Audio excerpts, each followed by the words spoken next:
мына сиз сулуу болгула, өзүңөргө ишенгиле, мындай болгула, тигиндей болгула дейсиңер, бирок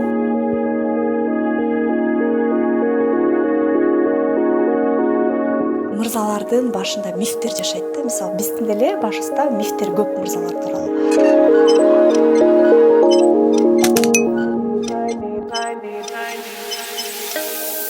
Böyle öyle адамды сүйлөшүп аткандай болуп атабыз да. Мына сиз айтып атпайсызбы, эмнеге биз эле айтып атат, эмнеге деп атпайсызбы? Ошончу Мына уже эле сөзүндө айтып атат да. Эмне бизге айтат? Сүйүү барбы? Сүйүү бар. Сүйүү бар. Албетте сүйүү бар.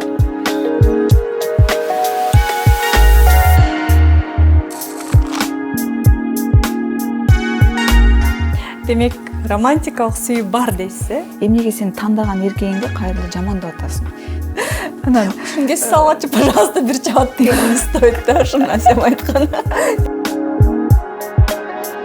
Ушундай сулуу, жашынакай, келбеттүү актриса, красавица кызыбыздан